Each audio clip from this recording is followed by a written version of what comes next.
जलियांवाला बाग हत्याकांड का पूरा विवरण। पृष्ठभूमि 1919 में ब्रिटिश सरकार ने भारत में रॉलेट एक्ट लागू किया, जो एक ऐसा कानून था जिसने ब्रिटिश अधिकारियों को बिना किसी मुकदमे के किसी भी व्यक्ति को गिरफ्तार करने और बिना किसी सबूत के जेल में डालने का अधिकार दिया।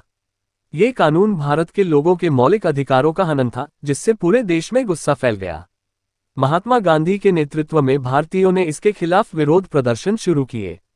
13 अप्रैल 1919 का दिन बैसाखी का त्योहार था, जो पंजाब में एक बड़ा पर्व है।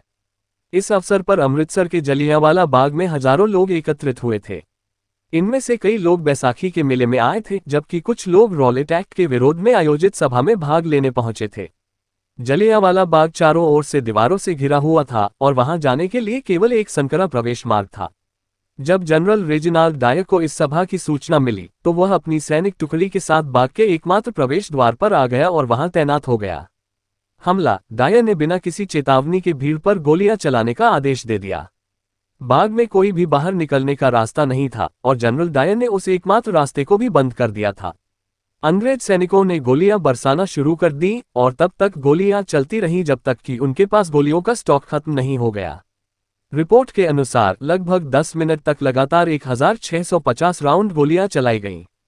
लोग जान बचाने के लिए इधर उधर भागने लगे, लेकिन चारों तरफ दीवारें होने के कारण वे कहीं नहीं जा सके। कुछ लोग जान बचाने के लिए बाग के एक कुएं में कूद गए, लेकिन वहां भी वे दम घुटने से मर गए।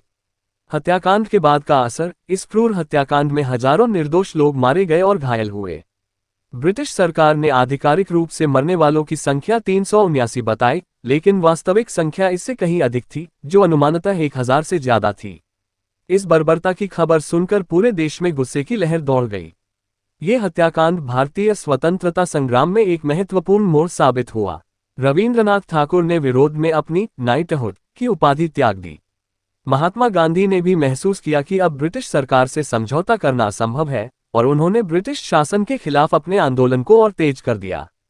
जलियांवाला बाग। आज जलियांवाला बाग एक राष्ट्रीय स्मारक है जो उस दिन की घटनाओं की गवाही देता है। वहां आज भी गोली के निशान दिखाई देते हैं और उस कुएं को संरक्षित किया गया है जिसमें लोग अपनी जान बचाने के लिए कूदे थे। ये बाग उन सभी भारतीयों के साहस और बलिदान की याद दिलाता है जिन्होंने स्वतंत्रता की लड़ाई में अपने प्राणों की आहुति दी थी। इस घटना ने भारतीयों के दिलों में आजादी की लौ को और प्रज्वलित किया और यह साबित कर दिया कि ब्रिटिश शासन की अन्यायपूर्ण नीतियों के खिलाफ अब निर्णायक संघर्ष आवश्यक था।